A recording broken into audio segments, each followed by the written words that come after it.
Welcome to One on One with Mitch Lafon, and joining me on this episode, it is Godsmack singer Sully Erna. We talk about his new album, Hometown Life. We also get an update on what's going on with Godsmack. Before checking that out, please check me out on Twitter at Mitch Lafon, MITCHLAFON, One on One, Mitch Lafon on Facebook, and paypal.me/Mitch Lafon if you care to support the podcast. And with that, here is the one, the only, singer extraordinaire, Sully Erna. Pleasure to speak with you. Good. We haven't spoken since Avalon, so it's a great pleasure to talk to you again.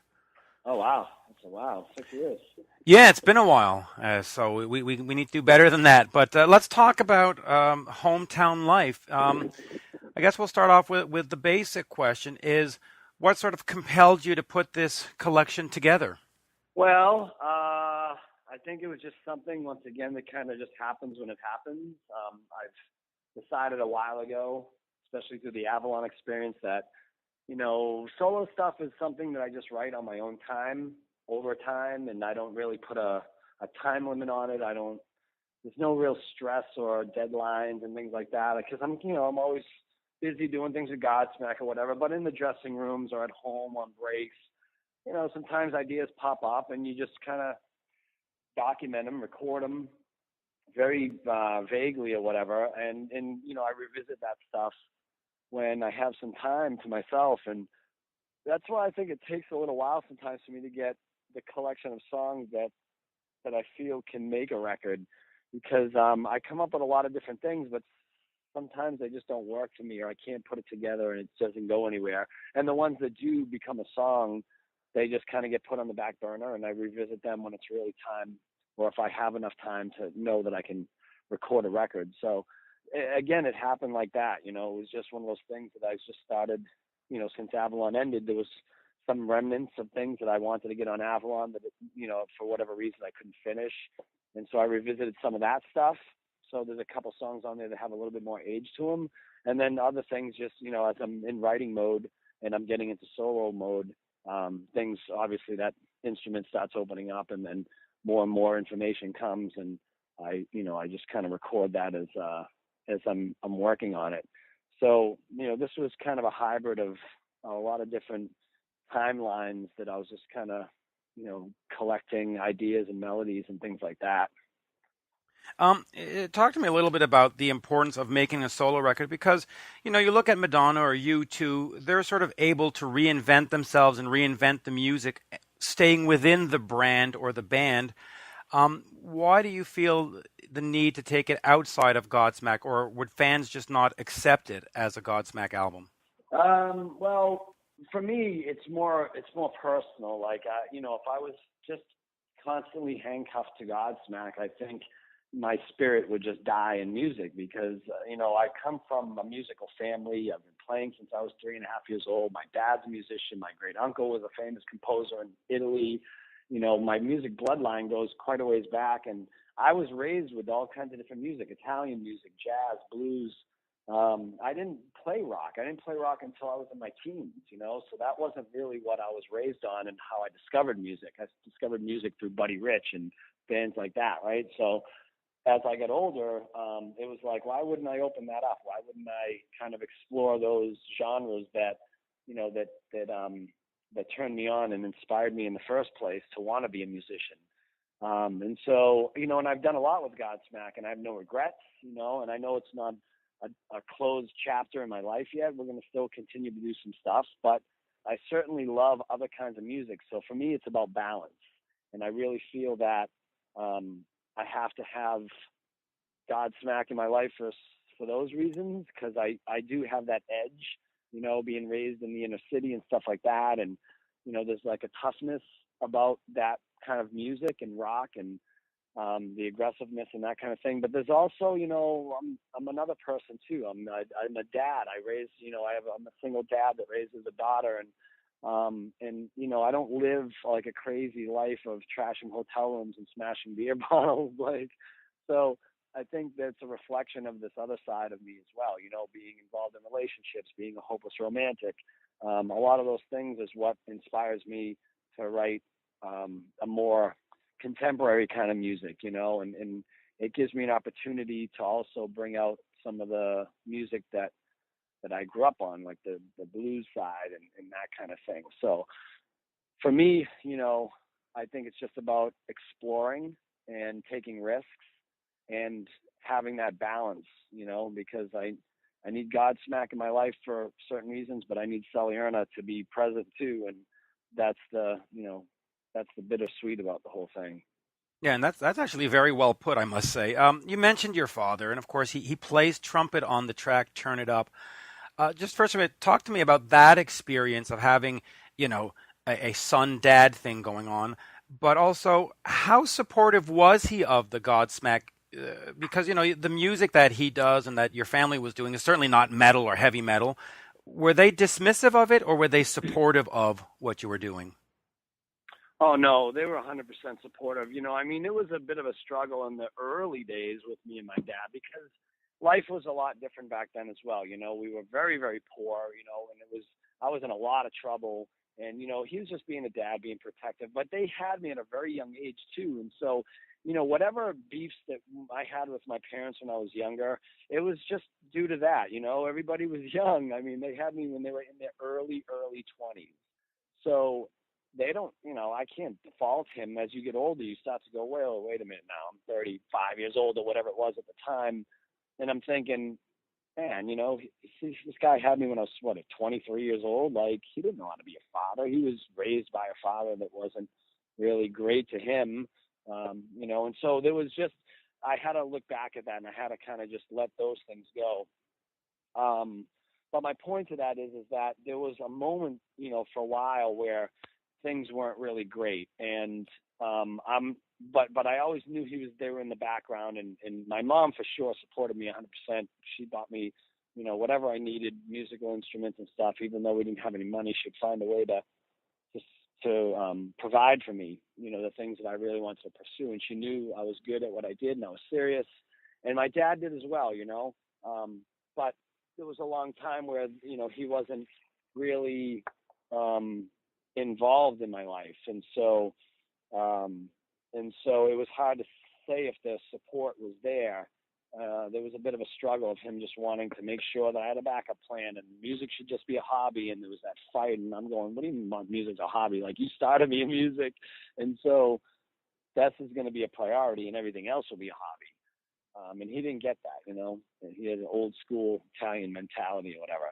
But of course, things come around, and then he sees that, that you really do have a gift and you're really talented and whatever it was. And then, things started to happen, and I was making a lot more progress becoming a musician, making a living from it and stuff like that. But ever since me and him kind of rehabilitated that whole relationship, he's been nothing but supportive. I mean, he's probably my biggest fan, and he's there at all the shows, him and his wife, and we're all very, very close now. And it was great to have him on this record because there it is, like all these things you experience as a child, the ups and the downs, and feeling like your parents are rebelling against you and you're rebelling against them, and this like a disconnect, and you don't speak to each other for years, and whatever it is, it comes full circle. And then I start thinking, well, I've never had a song where he could have played on. And then the song started developing. There was this real swanky, funky, jazzy blues song, and I'm thinking, okay, this one doesn't need strings. This one needs horns. As I'm assembling a horn section to record for me, it just dawned on me. I'm thinking, wow, why wouldn't I have my dad playing this? He's a trumpet player, has been his whole life. He can read anything for sheet music. So I invited him onto it, and of course he was honored to do it, and kind of even nervous. He hadn't played in a while. He still runs and owns an Italian band in the Northeast that does all the Italian feasts and all that. They march with the saints in the streets and all that stuff. And so he's the dude that that owns that band. But he doesn't really play so much anymore. He hadn't played in about 15 years, so he was really nervous. But he was practicing every time I went over there. He was practicing, and it was really cool to see it happen. And so, anyways, long story short, he did a great job. He came in and recorded, knocked it out. We did a live show together, and it was just, it was a real privilege to have him on stage and introduce him. And put him up front and center and all that stuff, and people went crazy, and it was great. He's 71 years old, going on 72, and I'll always have that memory. He'll always have that memory. And it was a good moment for us. Yeah, it looks like it. Is the next memory that you'd like to make record with your daughter? That would be amazing, but she's not there. She's not doing music to that degree just yet. She's very curious. She certainly has the gift. At the times where she just wants to show her something on the piano or a guitar, and I help her when she asks. But I promised myself I wouldn't force that down her throat, because I don't want to do that. I don't want her to feel like she has to be in my shadow, in that way. I think that's a lot of pressure to put on a young kid, especially when the parent is successful. And I think that might be a mistake if I was to try to force her to be a musician. I want her to be what she wants to be. But if she's interested, she knows I'm always there to help her. And it kills me sometimes, because she's got that gift, man. Like, I can show her a song, and when she was going through her Adele phase, like, I would show her someone like you or someone like that on the piano, and like within 10 minutes, man, she would have it dialed. And then she wouldn't play for a while, and a year or two later, she'd be like, I'd go, hey, we're running late for something. I'm like, give me 5 minutes, go on the piano and mess around with something. And then I could hear her in there noodling around all this time later. And then little by little, I could hear her putting it together again, and boom, she has it. And I'm going, oh, it kills me. She's got that gift, and like, she's just not immersed into it. Although she's a huge music fan, and she knows every song, every lyric to every genre. She's just amazing when it comes to really wide variety of music she listens to. But as far as a musician, she's still not quite developed yet. So. But pressure aside, the next solo album, whether it's 5 years or 10 years, if she played piano on one track, you'd be thrilled. Oh my God, I would love to actually. She has such a big voice. I wish she would just get serious and take some singing lessons, because I think she could be a power singer. Like, she could be one of those big voices, because she's got a big voice. And that would be amazing to be able to do, a song to sing together. That would be a dream come true for sure. Oh, that would be great. Now, you had Avalon, and of course, you've got this album, Hometown Life. At some point, do you want to get more into a solo career, or is it just sort of, we'll do solo albums when the moment strikes, or at some point, do you really want to be Sully Erna, the solo artist, and off I go? Well, it's a trick question, because yes, I don't think I would ever not be Sully Erna of Godsmack. I mean, that band has definitely, given me a great career and a great life, and, been able to support me and provide for my family. And I'll always be grateful for that. But you're right. As I get older, things change. And I don't, as when I was younger, of course, I was raised with the Judas Priests and the Iron Maidens and the Metallicas. And so that was always my thing, like Zeppelin and Aerosmith. I wanted to be in a rock band. I loved rock music. But as I get older, I also love all these other, bands that I listen to and artists that I've listened to, Ray Charles and Etta James. And, there's a lot of like old vintage stuff that I love as well. And so I never thought, now I don't think I thought about this when I was younger, but now I wonder, like, have I done enough with that? And do I always want to be that? Like, did I want to be that guy that when he's 65 years old, he's still up on stage with a leather jacket in some theater, singing all these heavy rock songs that I wrote when I was a young, angry kid? Like, I don't think that's the direction that I want to stay in, because I don't think that's who I am anymore. And there's a lot of that I was once in my life, and I definitely was a younger, angrier guy that wrote a lot of aggressive songs. But life has changed, and I'm not that person anymore. So I personally think that, my solo career is something I could see myself riding the sunset out with.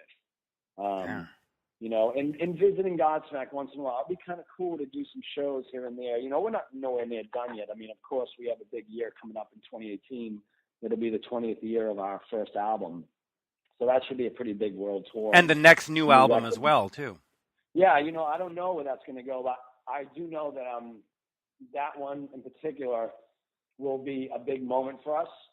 And whether it stops there or whether we continue, we'll decide that after we complete that cycle. But again, I don't see myself grinding this thing forever and trying to like, force myself to be that person when I'm in my 60s and 70s. And I don't think I want to do the Mick Jagger thing. Yeah. But I do think that like a Billy Joel is more, or Bruce Springsteen is a little bit more along my lines. Maybe it's going to be more of just songwriting, sitting at a piano and still playing music to scratch the itch, but not have to be so concerned about the big production and the rock band and all that good stuff.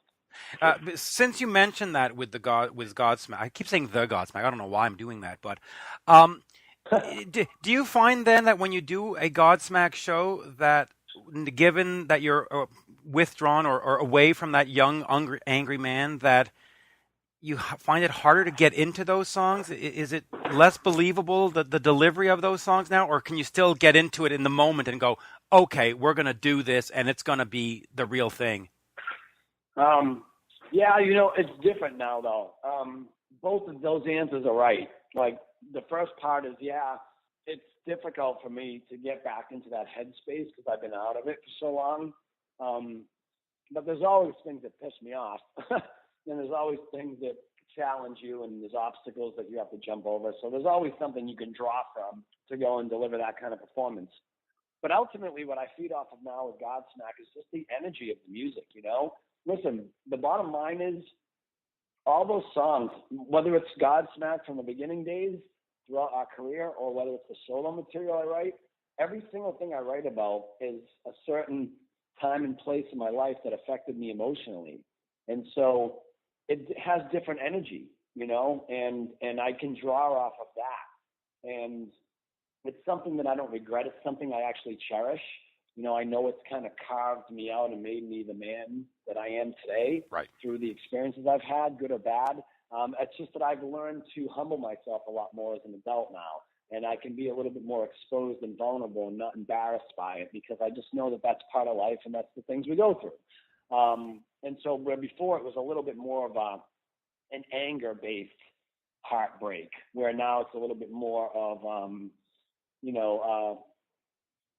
submission to it. It's a little bit more passive and humbled. right. So so that's the difference. You know what I mean? But what I feed off of now is the energy of Godsmack. When we get out there and we start strapping on our guitars and all that stuff, there's a real energy that happens in the room. There's a real electricity that's kind of going through the audience, and that anticipation of us hitting the stage and all that stuff. And I just feed off of that. It feels more like a full contact sport than than a rock band, Our dressing room sure as hell smells like that because of our age. We all, rubbing Ben Gay on our knees and everything else at this point. But it's good. It's fun. That's funny. Sully, a great pleasure. And we need to do this again before 6 years.